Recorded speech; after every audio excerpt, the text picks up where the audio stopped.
The background to this webinar is that recent health and safety legislation changes in Australia and indeed in New Zealand mean that corporations must take a far more active approach to managing the risks associated with corporate travel or risk criminal prosecution.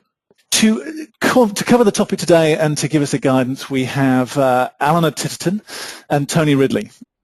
So applying this within travel, again, just to briefly touch upon what is a workplace consistency, if you're looking at an activity, an individual, or in this instance, a particular journey, you need to be able to examine and identify the individual aspects, and as it applies to hazard, and there's 3 or 4 different hazard elements or aspects that you need to examine: the individual, the destination, the activity, and even some of the contributing factors, whether it be service providers, aircraft. Should you go by, well, that would be difficult to go by bus on this particular journey, but bus or ferry and all those sorts of things that help you make informed decisions. Because again, much of this is about informed decisions, not only to the officers, but also to the managers and also the individuals.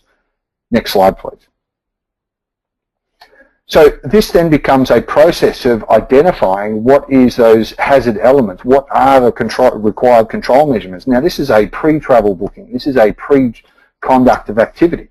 So if during this process the individual or the destination is determined to have been too high of a risk for a number of reasons, whether it's the preparation of the individual, their gender, their experience, their health, a whole bunch of other things, as well as the destination as it relates to the organisation, this is where the determination to either travel or not to travel or to improve or change the control measures begins. Because it may be a case of inadequate control measures, it may be a case of uncorrelated control measures, it may be a case of no control measures. But before you're able to adequately manage the risk of that journey, you need to determine what those baseline hazards and elements are as they relate to the individual and or destination as a bare minimum. Again, it's not about putting your hand in a lucky dip or a cookie jar to pull out 1 of 5 options and then say that's a convenience, regardless of the fact that male or female, good health, bad health, inexperience to a seasoned veteran, there's all contextual elements that will change the outcome, which again, if you take it back to the workplace, someone who's been driving a forklift or a truck for 25 years is a vastly different risk quotient to somebody who's just started in the workplace and it's the first time they've driven a truck and now they've got to drive a 20-ton vehicle through the middle of the city. Vastly different hazard and also controls and threats. Next slide, please.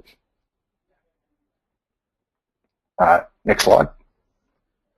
So, and then going into more granular details, and this is something that long before the Malaysian Airlines incidents, and everyone's again focused on the airline aspect, is breaking down those components. Is it safe to, for example, go by car? Is it better to go by train? Is it something that you need to consider? Should you be getting on ferries when there is a flight option? So again, including these granular verticals that specify what some of these hazard elements are. A, it's a more informed decision for the traveller and the manager, and B, it's a demonstrable or verifiable process as to why and how that particular approval or activity was taking place.